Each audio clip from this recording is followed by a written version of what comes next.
Atenção, espectadores, para o top de 5 segundos.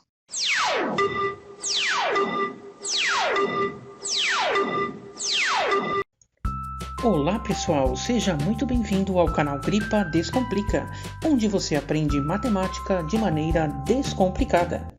O assunto da videoaula de hoje é sobre matrizes. Bom pessoal, vamos lá então, matriz. O que é uma matriz, tá?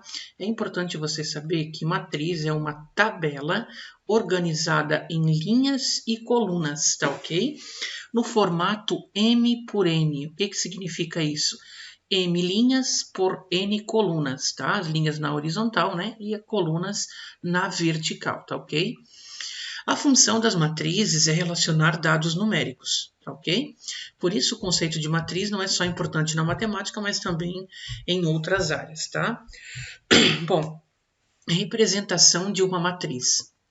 Na representação de uma matriz, os números geralmente são elementos inseridos entre colchetes, parênteses ou barras, tá? Então, eu coloquei um exemplo aqui, pessoal, em que eu tenho uma tabela, né, que relaciona aí a venda de bolos de uma confeitaria no primeiro bimestre do ano. Então, vocês podem observar aqui, ó, que nós temos, né, o produto, que é o bolo de chocolate e o bolo de morango, e os 2 meses do ano, que são janeiro e fevereiro, né? E a quantidade respectiva de venda nesse período, tá ok? Então, essa tabela apresenta dados em 2 linhas, correto? Quais são as 2 linhas? Os tipos de bolo, ok? E 2 colunas, que representam os meses do ano. E por isso, trata-se de uma matriz de ordem 2 por 2. É aquele M por N que eu citei lá em cima, ó, tá ok? Então, aqui M linhas por N colunas, 2 linhas por 2 colunas, tá ok? Então, veja a representação a seguir. Como é que a gente pode representá-lo? Eu chamei essa matriz de matriz A, tá ok? Representei todos os dados dela, primeiro aqui, ó, de uma forma com colchetes. Mas eu também poderia representar com parênteses. Eu também posso representar com uma barra, tá ok?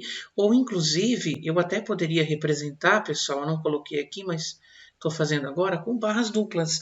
Também é possível representar uma matriz, tá? Então, a matriz é isso, nada mais é do que uma tabela organizada em linha, né, e colunas, tá certo?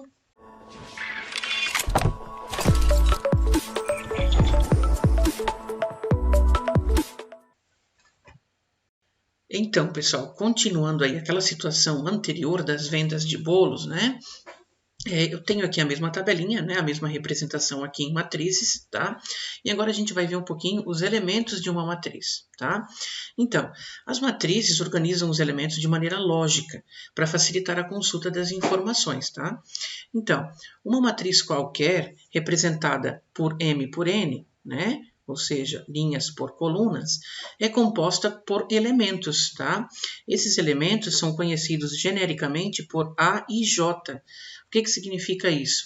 I representa o número da linha e J representa o número da coluna em que se localiza o valor, tá?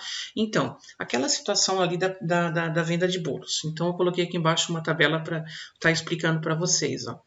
O que é o A11, tá ok? O A11 é o elemento da primeira linha, correto? E da primeira coluna.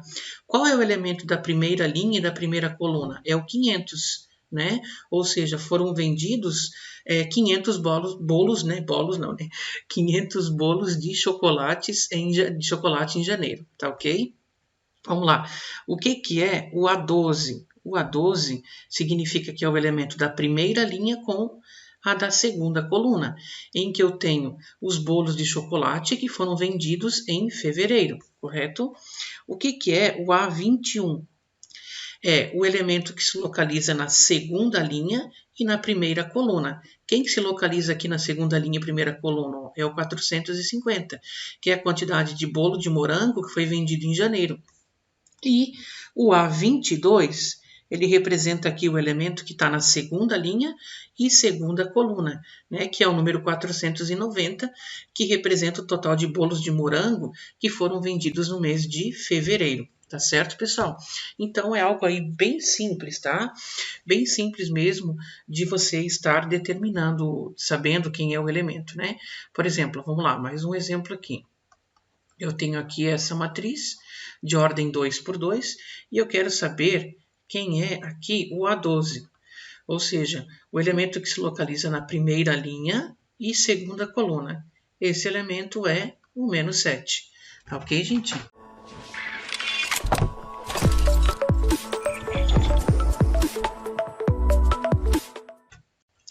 Exemplo 1, então, pessoal, fala o seguinte, ó. A tabela a seguir representa as notas de 3 alunos em uma etapa, sendo assim determine. Vamos lá, na letra A, está pedindo uma matriz com colchetes que represente essa situação, né? Então, aqui eu vou construir essa matriz com colchetes que vai representar essa situação, ó, tá? Então, vamos lá, deixa eu deixar um espaço aqui. Eu vou chamar isso de matriz A, correto? E aí eu vou colocar os elementos, ó, né? Na primeira linha eu tenho o 8, o 7, o 9 e o 8, correto? Na segunda linha, 6, 6, 7 e 6. E na terceira linha, o 4, o 8, o 5 e o 9, correto? Então, eu representei aqui, ó, essa matriz, tá? Através aqui de colchetes, certo? Bom, gente, na letra B, tá pedindo para mim qual a ordem dessa matriz obtida, ou seja, qual a quantidade de linhas por colunas, né? Então, observem que essa matriz é de ordem 3 por 4, ou seja, 3 linhas, tá ok? Por 4 colunas. Então, isso é importante você saber. Isso aqui, ó, sempre vocês têm que lembrar que o primeiro elemento corresponde à linha e o segundo sempre à coluna, tá certo? Bom, vamos lá. A letra C. Tá escrito, então, pessoal, aqui na letra C, tá? A C é essa daqui. Agora que eu estou percebendo que tem um errinho ali, ó. Essa é a C e essa daqui é a D. Então, na letra C, está perguntando as notas que se encontram em A12, A23 e A34. Correto? Então, o A12, qual elemento que se localiza na primeira linha e segunda coluna? O 7. Então, o A12 é o 7. Qual elemento que se localiza na segunda linha e terceira coluna? Também o 7, só que esse aqui, ó, né? Qual elemento que se localiza aqui na terceira linha e quarta coluna? O 9. Aliás, é o 9 em matemática aí que todo mundo vai tirar na próxima prova, quando vocês forem fazer, né? Então, agora a letra D. Bom, na letra D, então, pede qual a média das notas obtidas em inglês pelos 3 estudantes, né? Ou seja, eu vou ter que calcular, pessoal, a média dessas notas que estão aqui na segunda coluna, correto? Então, o que eu vou ter que fazer aqui? 7 mais 6 mais 8 dividido por 3. Já que é para calcular a média, eu tenho que somar os 3 valores e dividir pela quantidade que eu somei, né? Então, 7 mais 6 é 13, 13 mais 8 é 21, e 21 dividido por 3 é 7. Então, a média aqui, pessoal, é 7, tá certo? Essa então foi a nossa videoaula de hoje. Se você gostou, deixe aquele like, compartilhe o vídeo para estar ajudando o canal. Se você não é inscrito, inscreva-se. E se você quiser fazer algum comentário, alguma sugestão, tirar alguma dúvida, pode fazê-lo que passará por uma análise e então será publicado. Obrigado pela atenção de todos.